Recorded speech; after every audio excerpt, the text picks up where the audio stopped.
तर त्यामध्ये ते निर्दोष आढळलेत. मला वाटतं आता तुम्ही हे सगळं प्रकरण CBI, ED जेवढ्या राष्ट्रीय एजन्सी आहेत ना तेवढ्याकडे हे तुकारामांचं प्रकरण पाठवून द्या आणि कुणीतरी असेल तर नाही तर स्पेशल फोर्स वगैरे नेमा आणि त्याची चौकशी करा, म्हणजे सगळे समाधान होईल.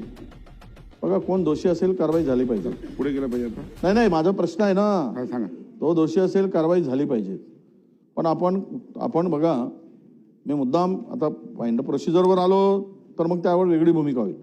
अध्यक्ष महोदय तो अधिकार अध्यक्ष महोदयाचा असतो, पीठासीन अधिकाऱ्यांचा असतो, माननीय अध्यक्ष महोदयांचा असतो. लक्षवेधी स्वीकारणं न स्वीकारणं. आम्ही आज लक्षवेधी पाहतो आहोत. आम्ही माझ्या फाइंड प्रोसिजरच्या माध्यमातून तर नंतर मी मला संधी द्यावी अशी विनंती करतो. पण आज मी आत्ता तो विषय काढणार नाही, कारण आमच्या माननीय सदस्यांना वेगळं वाटेल. माझी भूमिका स्पष्ट आहे मंत्री महोदय. तुम्हाला या पलीकडे जाऊन कोणती चौकशी नेमायची आहे का ते सांगून टाका.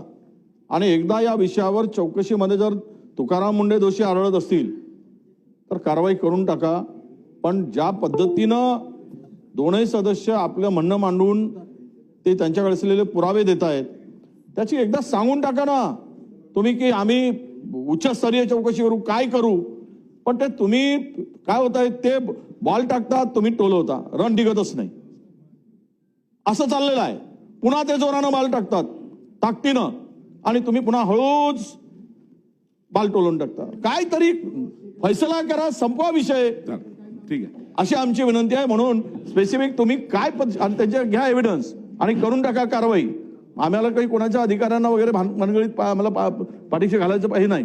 दोषी असेल तर स्पष्ट सांगा.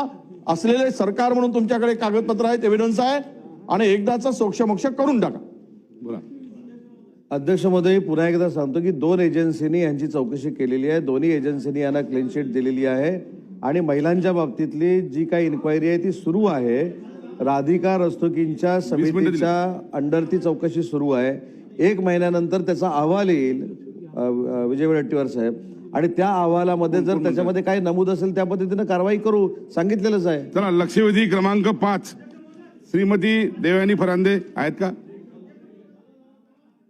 नाही आता अहो 24 मिनिटं दिले लक्षवेधीला. असं नाही आहे, असं नाही होत ना. बाकीचा बिझनेस करायचा आहे की नाही करायचा सांगा. नाही बाकीचा बिझनेस करायचा की नाही करायचा. 24 मिनिटं झाले लक्षवेधीला. असं नाही होणार, असं नाही होणार, असं नाही होणार. चला, लक्षवेधी क्रमांक 5 आहेत का?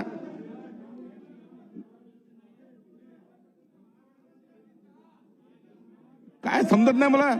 चला, लक्षवेधी क्रमांक 6. लक्षवेधी क्रमांक 6. लक्षवेधी क्रमांक 6 विजय बाबू प्रमाणे अध्यक्ष महोदय. अध्यक्ष महोदय,